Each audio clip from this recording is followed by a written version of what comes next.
जो साइंस के SLOs होते हैं ना सर, हाँ ये साइंटिफिक मेथड क्या होता है?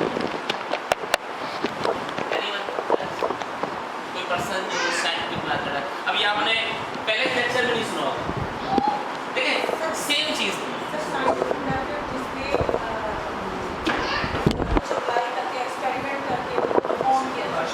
मैंने आपको ये बात की थी कि उर्दू, इंग्लिश दूसरे 8 सब्जेक्ट हैं, SLOs एक ही चीज़ होती है लिखने का, मगर उनका जो टीचिंग स्टाइल है, उनके SLOs उनके वो डिफरेंट हो। साइंस उर्दू के तरीके से नहीं पढ़ाई जा सकती, हमारे सब कुछ साइंस की है, उर्दू के तरीके से साइंस नहीं पढ़ाई जा सकती, क्यों? साइंस बेस करती है साइंटिफिक मेथड, उसकी कुछ फार्मूले से, एक लेस है, क्या है पढ़ा होगा 10th के अंदर, फिजिक्स में भी साइंटिफिक मेथड था, केमिस्ट्री में भी था, फिजिक्स के SLOs बेस करते हैं साइंटिफिक मेथड पे। कि फर्स्ट ऑफ ऑल ऑब्जर्वेशन, बच्चा को ऑब्जर्वेशन करना सीखे, बच्चा चीज़ों को ऑब्जर्व करे। देन सेकंड क्या है जी, हाइपोथेसिस के बच्चे से अंदाज़ा लगाइए, खुद आंसर लगाए कि ये क्यों हुआ, ये क्यों हुआ। बच्चे को फिक्र है कि जो फील्ड के अंदर चीज़ें हो रही हैं ऐसा है, क्यों है, वो अपने तक सबको देता है।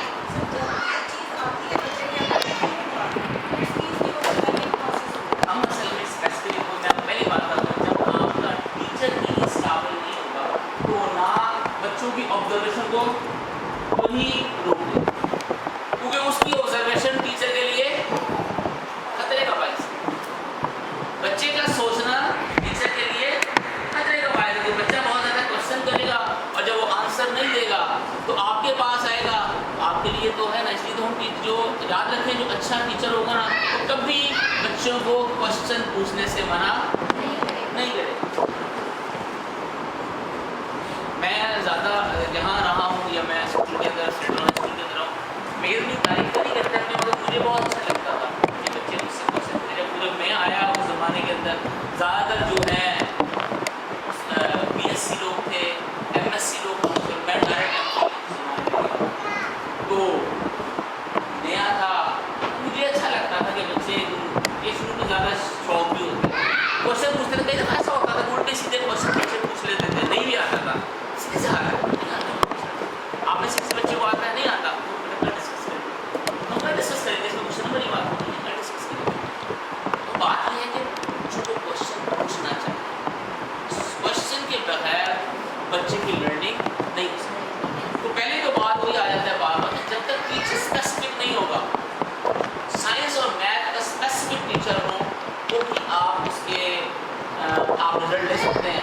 अगर मार्केट के लिहाज से जो कुछ मिल रहा है, जो कुछ नहीं मिल रहा, उसी के 8 सब्जेक्ट से आप साइंस पढ़ाएंगे तो फिर क्या होता है सर, वो खाली आपको था। हमने टीमा की ट्रेनिंग करवाई थी, हमारे मास्टर ट्रेनर थे, वो काबिल आदमी, वो गुस्से हो जाते थे, क्यों? उनकी पूरी कोशिश होती थी कि जो मेरे पास बच्चे आगे ना वो सीख के जाए, वो पूरा ऊपर डालने की कोशिश। वो बच्चे कहते सर हमने ये चीज़ नहीं पढ़ी, हमें नहीं पता। उन्होंने कहा बेटा तुम अब आ गए तो मैंने सिखा के भी देना है। उससे वो क्या होते थे, वो हाथ होते थे, बच्चियाँ परेशान होती थी, बच्चियाँ जाके सर के पास शिकायत लगाते थे। मैं बीइंग अ सीनियर, मैं खाली सब कहता मैं कैसा हाल चली तो यार सारा उनके आ गई है, तो 5 दिन की मैंने ट्रेनिंग करवानी है, मैंने तो नॉर्मल मैं तो सिखा भी दूँगा बेलो। मैंने कहा यार मेरी क्लास भी तो है, मुझे पता लग गया है कि मैंने इनको कितना देना है, मैंने एक अंदाज़ा लगा लिया है कि इनके पास कितना है और मैं इस पर कितना ही बोल डालूँ। मैं अगर इसके ऊपर 1 किलो का वजन उठा सकता हूँ, मैं 5 किलो को डालूंगा तो टूट जाएगी चीज़। इसलिए बेहतर ये है कि मैं 1 किलो का वजन ही डालूँ। पहले वाला जो नॉलेज है वो भी फिर चला जाता है, तो पैटर्न करते हैं। ठीक है, तो बात है पहले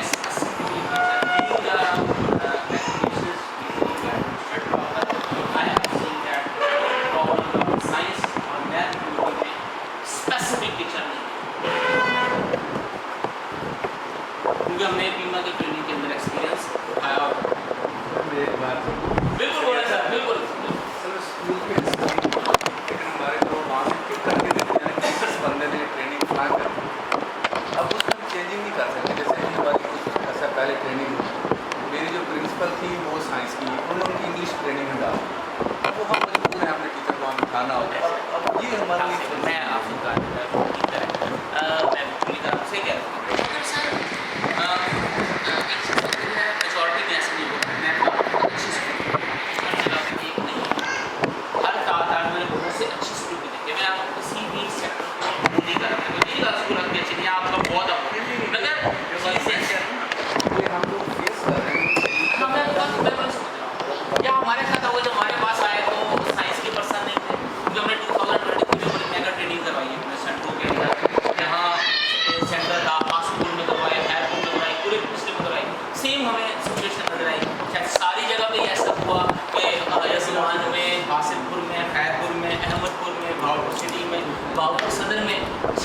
एससीओ के अंदर अनफॉर्चुनेटली ऐसा हुआ कि उन्होंने आपसे सारे के सारे ही आर्ट्स के टीचर साइंस में आ गए, बहुत बड़ा परेशान की बात हुई। आपकी बात बिल्कुल ठीक है, ऐसा क्या बिल्कुल ठीक है आप, बट अनफॉर्चुनेटली 6 एससीओ में 1-2 टीमें हुई थी जो बात बन जाती, बहुत कम लोग।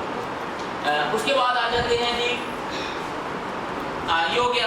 उसके बाद हम चलते हैं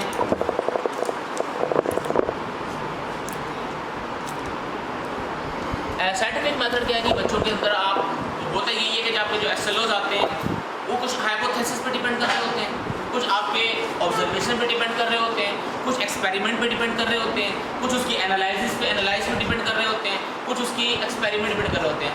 हम उसको जब ये चीज़ें नहीं बताएंगे या उस तरह से नहीं पढ़ाएंगे, ज़रूरी नहीं है कि साइंस का पेपर सारा का सारा बुक पे लिखा हुआ ही हो, ज़रूरी नहीं, या आपको जो एसएलओज लिखे हुए हैं आपने वही करवाने। साइंस का पेपर कंसेप्चुअल, आप 9-10 में भी चले जाएँ, हमारे यहाँ अनफॉर्चुनेटली हमारे टीचर ही, मैं अपने गवर्नमेंट सेक्टर की बात कर रहा हूँ, हम लोग अपने सेक्टर जो गवर्नमेंट तो कहती है 25% पेपर कंसेप्चुअल हम नहीं बनाते, नवाज का पेपर सेट हम नहीं बनाते। क्यों नहीं बनाते? पता है कि हमारा रिजल्ट खराब हो, क्योंकि हम उस तरह पढ़ा नहीं सकते। जब हम पढ़ा नहीं सकते तो उसमें का पेपर हम बनाते हैं। तो पेपर मैंने बनाना है, मैंने चेक करना है, जब मैं इस तरह का पढ़ाऊँगा नहीं। जिस दिन कंसेप्चुअल पेपर बनना शुरू हो गया, आपका बोर्ड का रिजल्ट 25 से 30%, 25% से ऊपर नहीं होगा। का 25% से नहीं होता।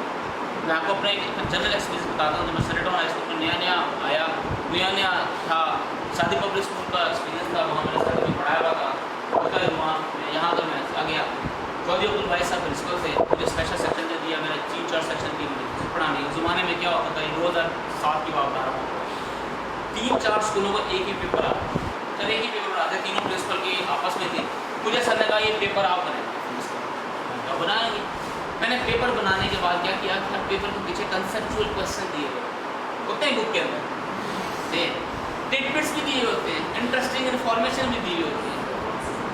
मैंने क्या किया, वो सारे के सारे जो मल्टीपल चॉइस थे वो टिटबिट्स और इंटरेस्टिंग इन्फॉर्मेशन डाल दिए, कंसेप्चुअल क्वेश्चन आखिर मुझे लिखूँगी, मैंने सब्जेक्ट को पढ़ाया था। जब पेपर बनाया दिसंबर टेस्ट में सारे तीनों स्कूल से मैं चुटा पेपर ही वहाँ किताब से बनाया, स्टेशनरी तैयार होती थी, तीनों का पेपर है, बुला लेंगे क्या। सारे टीचर कहते हैं कि आपने नए बंदे पे एतमाद किया, जो कल का आया था आपने उससे पेपर बना लिया, हमसे paper he out of course. मैंने सर से कहा, तो मैंने कहा सर अगर इसमें से एक क्वेश्चन भी बाहर है तो मैं उसका वाह मुझे सुना दें, ठीक है। ये किताब में मुझे बता दें पेपर के पीछे जो कंसेप्चुअल क्वेश्चन दिए हैं क्या ये ममनू है? अगर ममनू है तो दिए हुए क्यों? मैंने इसमें से उठाए, सर ने कहा ठीक है ये दो ना। उसके बाद क्या है, हल क्या निकाला गया, कॉन्सेप्ट क्वेश्चन ये मैंने अपने सेक्शन को करवाए थे। बाद में मेरे सारे सीनियर टीचर आ गए, तो कराया ना साढ़े सेक्शन में जाके करा, अपने सेक्शन में कराया है तो साढ़े सेक्शन में जाके कराते। बाय गॉड मैं उसके बाद 7 सेक्शनों में जाके वो कंसेप्ट क्वेश्चन कराता। नया था, एक होता है ना जुनून होता है, वो आता है, पर मुझे बाद में जाकर समझ आ गई होता है। अनफॉर्चुनेटली कसूर हमारे जिम्मे में जाता है।